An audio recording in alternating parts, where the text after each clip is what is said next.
The people at Marvel Studios have been notoriously tight-lipped when it comes to upcoming movies. Even when the Russo brothers or Kevin Feige give hints, they're frustratingly stingy on details. Now we have an actor with a mystery role in Endgame whose Instagram post may shed some light on that role. Catherine Langford may be playing Tony and Pepper's daughter Morgan, and we'll take a look at what that would mean and how it would happen.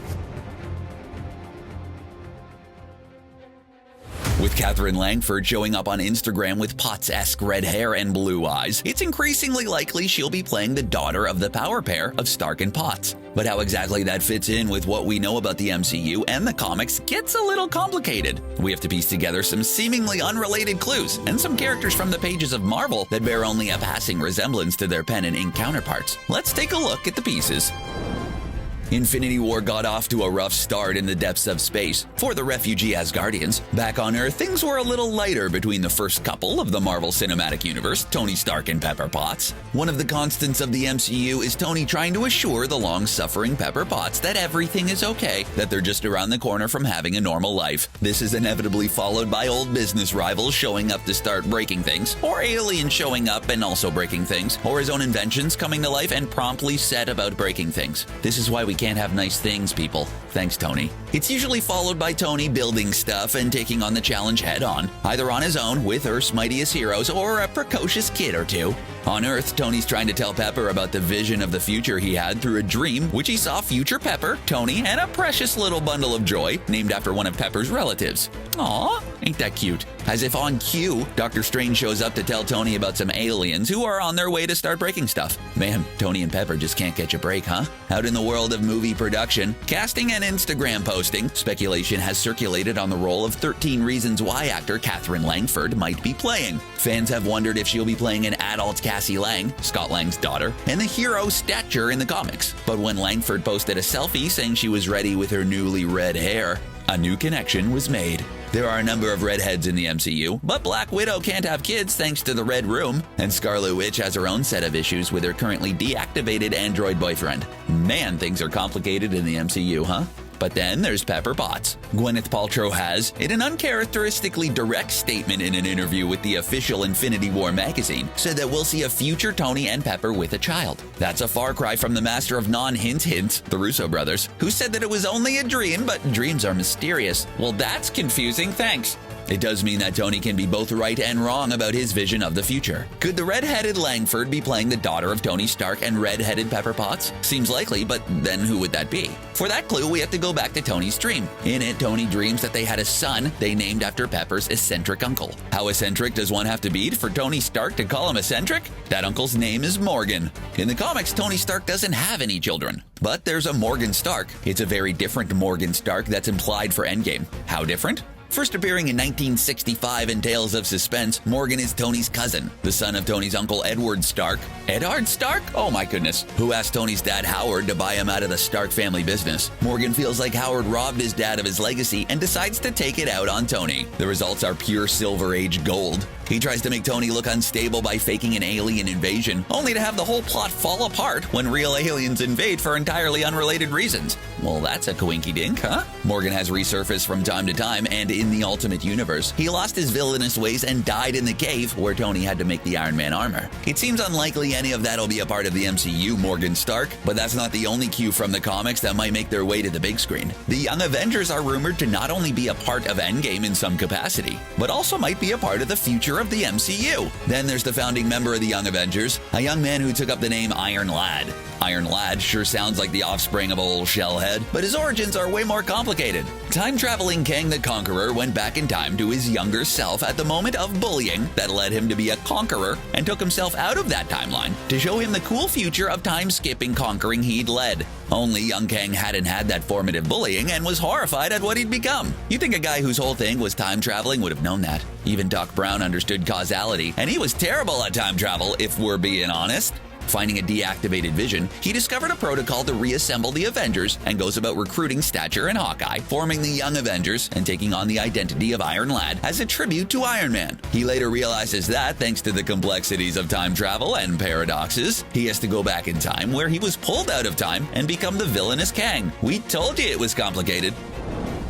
In interviews, Samuel L. Jackson, Mr. Nick Fury himself, has implied that among the many powers that Captain Marvel possesses, time travel is one of them. Perhaps that's why she's been sitting out the 2 assaults on Xandar and the Chitauri invasion of Earth. She's been out of time dealing with, well, we'll find out in March. Skrulls, probably. Captain Marvel certainly has a beef with the Skrulls. With Tony adrift in space, the spacebound superhero is Iron Man's best chance of catching a ride home. If we're being absolutely strict about timelines and how they relate to the MCU, women didn't become fighter pilots in the United States until 1993. Captain Marvel takes place in the 90s, which would mean that Danvers' memories of being a fighter pilot and her Kree soldier hero life, including her fall to Earth, all happen in the same decade. Of course, our World War II didn't include a billionaire inventor who funded a super soldier project, among other things. It might also mean that, in the process of taking Tony back to Earth, she might end up in the future, where we see a grown-up Morgan Stark giving the already driven Tony even more reason to return to his time and undo Thanos' fatal snap. Or maybe it's Scott Lang and his Pym particles that hurl the Avengers through time and give them glimpses of a dark future with half of existence still dust in the wind. They'd also see their children and their friends taking up their heroic mantles, fighting to make the world a safer place just like their parents. The young squad of Avengers may have even unlocked a clue as to how to undo the snap and summon the younger versions of their parents forward to let them in on it. Time travel can be complicated stuff. Either way, here's an idea of what that would look like if we pulled together all the threads. Pepper Potts was pregnant, maybe something she didn't know when Tony told her about the dream, or something she wasn't ready to tell a Tony Stark that's still wearing an Iron Man suit wherever he went. Maybe that's what she was trying to tell Tony when she asked him to get off the Q ship on his way to Titan. She has a child, but instead of a boy, it's a girl, and she names her Morgan after the eccentric uncle, just like Tony said. Dreams are mysterious after all, as the Russos said. Morgan Stark grows up and finds the Avengers Protocol, perhaps in the fallen Vision, or maybe in the systems Vision used to live in as Jarvis. She seeks out Cassie Lang, who so adorably wanted to be her dad's backup, who has adopted Pym's suit to become Stature, and one of Clint Barton's daughters who has taken on Hawkeye's persona. Morgan adapts her dad's arc reactor tech to create a new set of armor for herself. Whether or not she calls herself Iron Lass remains to be seen, though.